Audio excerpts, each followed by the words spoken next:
Barbara, what a marvellous occasion, what a marvellous idea, Cork Cultural Companions.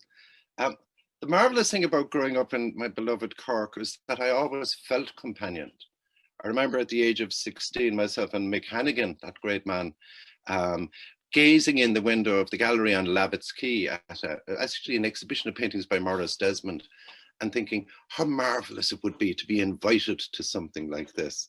So we always had the sense that this was, soon after, when I was a little younger than that, we used to have to duck the security men, the guards on the door of the Crawford Gallery in order to get in to look at paintings.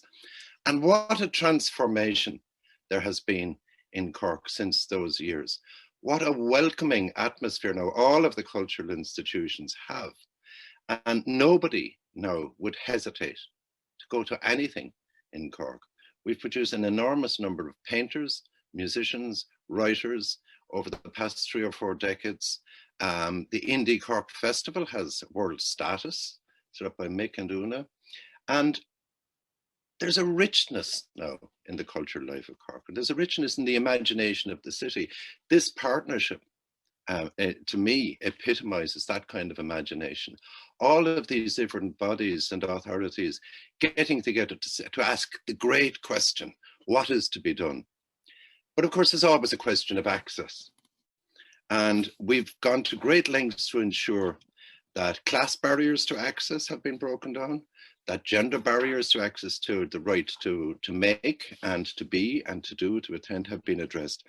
But age, surprisingly enough, is often age and lack of ability or diminished ability has become a new obstacle, if you like. So many people feel trapped or inhibited and unable to go to things, unable even to allow themselves to want to go to things. But the idea of being companioned, that marvelous human idea of being companioned, to be hard of hearing and to have someone call to your door and say, we're going to the opening of an exhibition tonight, or we're going to a screening of a film where there will be audio induction loops and you'll be able to hear.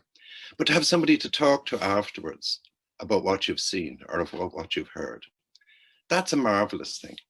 And I'm sure it will bring far more people out into the richness of the cultural landscape of the city, who might otherwise have felt inhibited or disallowed from doing that.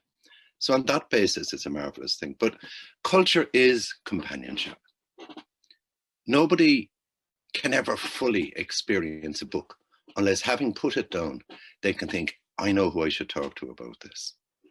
Because that human conversation is not separate from the experience of cultural work.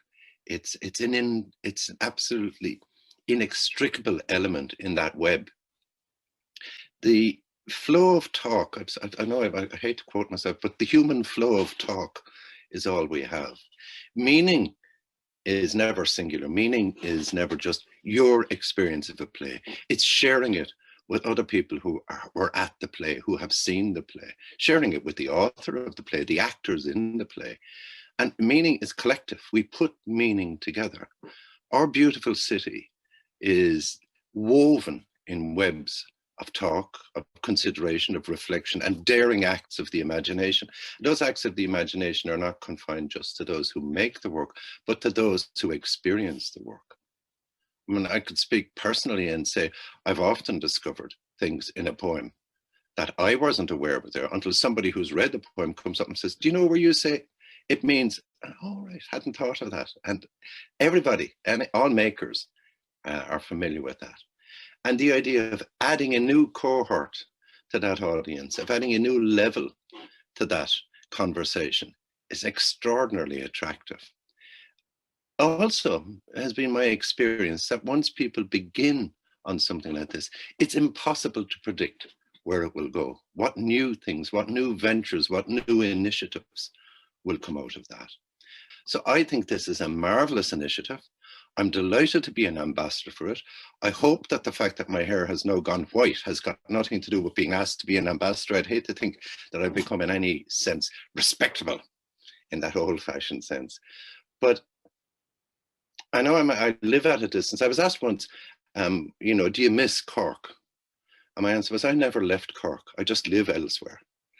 And this to me enriches my sense of my own place. It adds to my unshaken belief that Cork will always surprise us. I love the idea of the cooperation of the agencies involved. I think that's really positive. It ensures that this will not just be something that sparks for a while and dies away. But I also hope that built into it is the kind of resilience that will absorb what the participants in the programs will come up with and take new directions, to be unafraid to take new directions prompted by the people who actually make use of the initiative. I'm pretty confident that that will happen. It's a marvelous idea. I think of so many people who will be released from the prisons of their homes and brought out into the world, that they have so much to give to as a result of this. And this too, by reaching out, especially to older people, but not necessarily, not confined only to older people, by the way, but by reaching out, especially to older people, we repossess our own history and we deepen and enrich our experience of our own history. So I've thought about it because, my habit is always, when you're confronted with something new, you ask, what's the catch? I can't see a catch in this. I can see nothing but good coming of this. And I'm actually quite proud to have been asked to be an ambassador for it. So I wish it all the greatest success in the world. I hope it thrives. I'm quite sure it will prosper.